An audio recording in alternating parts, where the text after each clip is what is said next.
Hello नमस्कार दोस्तों, स्वागत है आपके अपने YouTube चैनल एग्जाम में। तो आज हम लेकर आए हैं मॉडर्न हिस्ट्री का जो है ईस्ट इंडिया कंपनी और बंगाल के नवाब से रिलेटेड 10 महत्वपूर्ण MCQ।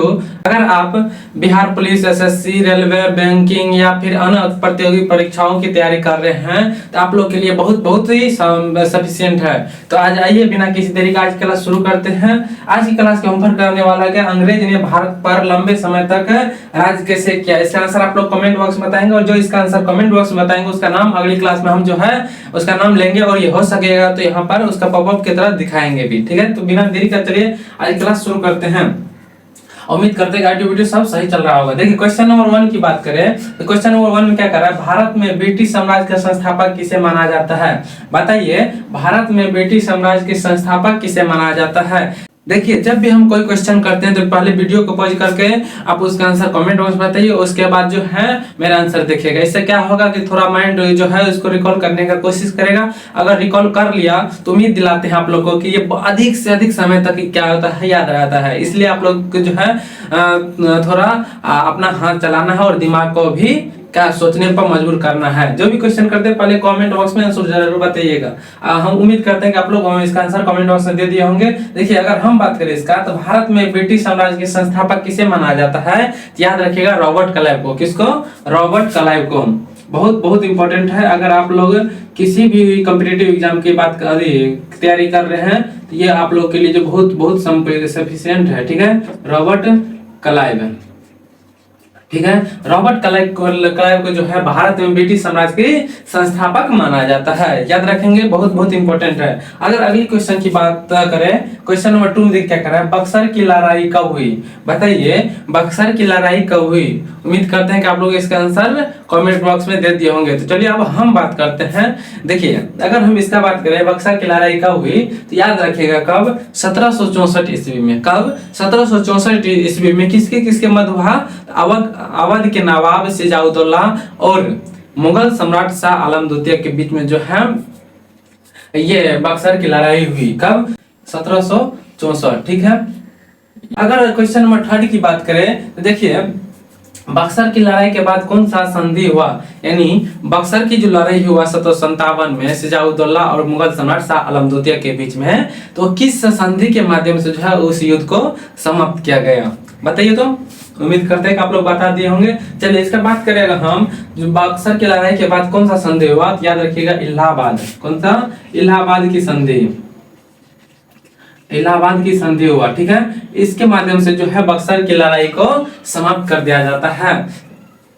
अगर आप क्वेश्चन नंबर आगे की बात करें, क्वेश्चन नंबर 4, क्या क्वेश्चन नंबर 4 में देखिए क्या कर रहा है कि इलाहाबाद की संधि के बाद रॉबर्ट क्लाइव ने मुर्शिदाबाद का दीवान किसे नियुक्त किया गया। बताइए, इलाहाबाद की जो संधि हुआ बक्सर की लड़ाई को समाप्त करने के लिए कौन सा संधि हुआ, याद रखिएगा इलाहाबाद की संधि। उसी इलाहाबाद की संधि हो जाने के बाद जो है यानी समझौता हो जाने के बाद जो है रॉबर्ट क्लाइव ने मुर्शिदाबाद का दीवान किसे नियुक्त किया गया। बताइए। तो उम्मीद करते हैं कि आप लोग इसका भी आंसर दे दिए होंगे। ठीक है, अगर हम इसका बात करें तो याद रखिएगा किसको नियुक्त किया गया था मुर्शिदाबाद का दीवान। याद रखिएगा मोहम्मद राजा खान। कौन? मोहम्मद राजा खान।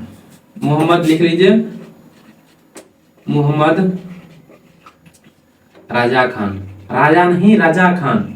ठीक है, राजा खान को जो है मुर्शिदाबाद का दीवान नियुक्त करता है। कि कौन करता है तो रॉबर्ट क्लाइव। याद रखिएगा क्यों, कौन सा संधि के बाद तो इलाहाबाद की संधि। इलाहाबाद की संधि की कौन सी लड़ाई के बाद आते हैं तो बक्सर की लड़ाई के बाद। ठीक है, अगर बक्सर की लड़ाई पूछ दिया जाए कब हुआ था तो याद रखिएगा 1757 में। अगर हम क्वेश्चन नंबर आगे की बात करें यानी 5 की बात करें, देखिए द्वैध शासन का जनक किसे माना जाता है। बहुत इंपॉर्टेंट है। आप लोग इसको इंपॉर्टेंट बार कर लीजिएगा। ठीक है, इसको VVI कर लीजिएगा, बहुत भी इंपॉर्टेंट है। कहीं एग्जाम में जो है ये पूछ लिया जाता है द्वैध शासन का जनक किसे कहा जाता है। यदि कंफ्यूजन वाला क्वेश्चन है। कई लोग क्या मानते हैं, कितना स्टूडेंट जो है द्वैध शासन देखते ही क्या करेंगे और उसका रॉबर्ट क्लाइव इसका आंसर मार देंगे, लेकिन वो बिल्कुल ही गलत है। ठीक है, तो होगा क्या, देखिए द्वैध शासन के जनक पूछ दिया जाए तो यहाँ पर कौन सा होगा, चलिए बताइए तो आप लोग पहले।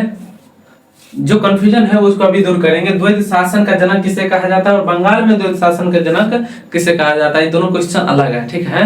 तो देखिए अगर इसका बात करें हम क्वेश्चन नंबर 5 की, तो द्वैत शासन का जनक किसे कहा जाता है, याद रखिएगा sir Lionel Curtis. Sir Lionel Curtis को जो है द्वैत शासन का जनक माना जाता है। अगर वही क्वेश्चन पूछ दिया जाए कि बंगाल में द्वैत शासन किसके द्वारा लागू किया गया, या फिर बंगाल के द्वैत शासन का जनक किसको माना जाता है, तब होगा रॉबर्ट क्लाइव, ठीक है। अगर खाली यह पूछ दिया जाए कि द्वैत शासन का जनक किसे माना जाता है, तो क्या होगा, सर लियोनिल कार्टिस, ठीक है। अगर बंगाल में द्वैत शासन किसके द्वारा लागू किया गया, या फिर द्वैत शासन बंगाल में द्वैत शासन का जनक किसे कहा जाता है, तब होगा क्या होगा, रॉबर्ट क्लाइव होगा। तो कंफ्यूजन यहाँ से दूर हो गया होगा, उम्मीद करते हैं। तो आप लोग कभी इसका आंसर जो है कहीं भी गलती नहीं करेंगे, ध्यान देंगे। पहले क्वेश्चन को जो है ध्यान से पढ़िएगा, कह क्या रहा है, द्वैत शासन का जनक पूछ रहा है या फिर बंगाल में द्वैत शासन का जनक पूछ रहा है। वो आप लोग क्वेश्चन को देख के बढ़िया से तब उसका आंसर ले आएंगे। तो यहाँ देखिए क्वेश्चन नंबर 5 में क्या कह रहा है, द्वैत शासन का जनक, तो याद रखिएगा कौन, सर लियोनिल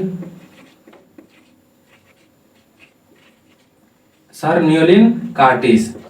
इसको जो है सर लियोनिल कार्टिस को जो है द्वैत शासन का जनक कहा जाता है। अगर बंगाल में द्वैत शासन किसके द्वारा लागू की गई पूछ दिया जाए, या फिर बंगाल में द्वैत शासन का जनक किसे माना जाता है, तब होगा क्या, रॉबर्ट क्लाइव, तब होगा रॉबर्ट क्लाइव, ठीक है। कई स्टूडेंट जो है द्वैत शासन देखते ही जो है उसको क्या कर देते हैं, आंसर रॉबर्ट क्लाइव में मार देते हैं, लेकिन ये सरासर गलत होगा। द्वैत शासन का जनक पूछेगा तो सर लियोनिल कार्टिस को लगाना है, और बंगाल में द्वैत शासन का जनक पूछ दिया जाए तब होगा रॉबर्ट क्लाइव, ठीक है। उम्मीद करते हैं कि आप लोग को यहाँ कंफ्यूजन दूर हो गया होगा। तो चलिए अगली क्वेश्चन की ओर बढ़ते हैं। क्वेश्चन नंबर 7 में देखिए क्या कर रहा है, बंगाल प्रांत, क्या बंगाल प्रांत के साथ बिहार प्रांत को कब मिलाया गया, बताइए। बंगाल प्रांत में जो है बिहार प्रांत को कब मिलाया गया, बताएंगे आप लोग।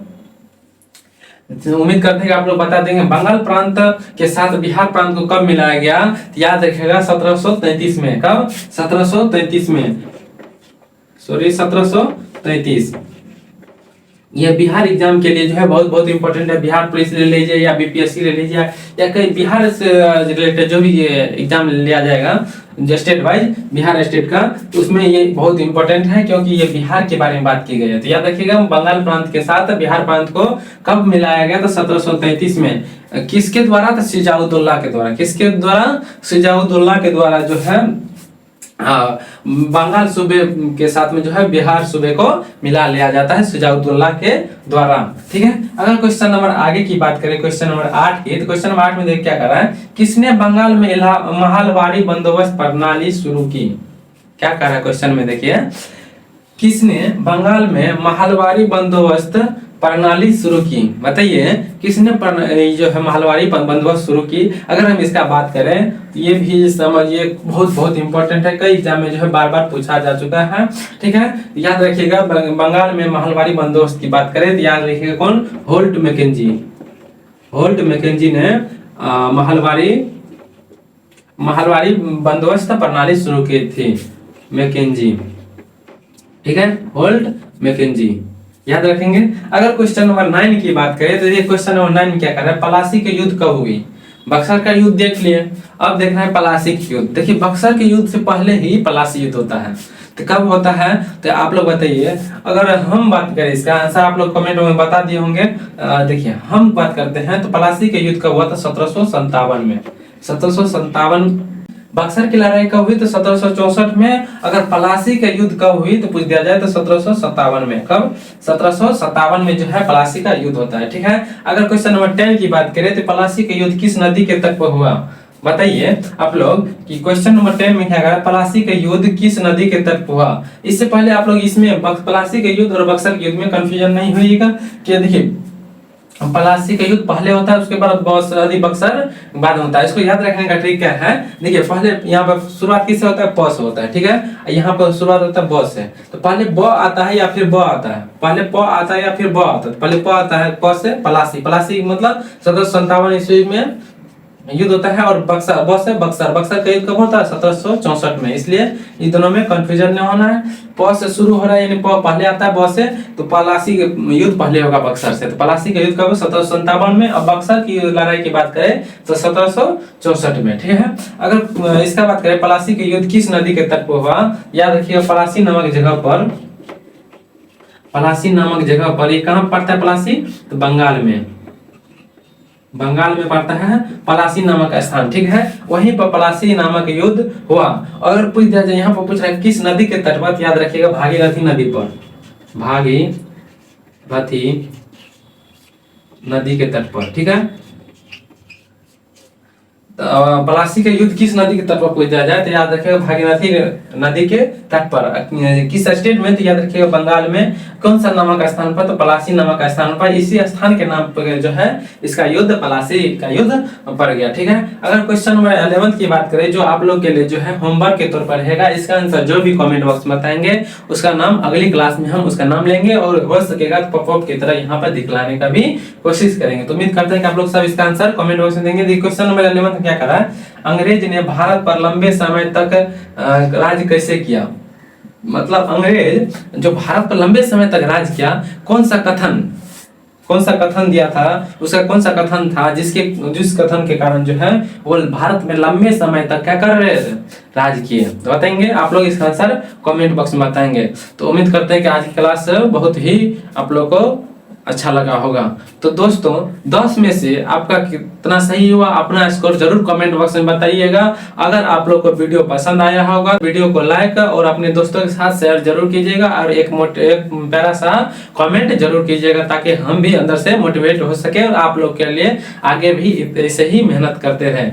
तो चैनल को सब्सक्राइब करना ना भूलें। अगर बात करें वीडियो की कब अपलोड होता है तो हर सोम बुध और शुक्रवार को जो है ये शाम के 7 बजे क्या होता है वीडियो अपलोड हो जाता है। तो उम्मीद करते हैं ये तीनों रोज जो है आप लोग वीडियो को देखेंगे और लाड प्यार और सपोर्ट बनाए रहेंगे। तो चलिए आज की क्लास बिना देरी का आज की क्लास यहीं पे एंड करते हैं। लास्ट तक बने रहने के लिए आप लोग को दिल से धन्यवाद। Thank you.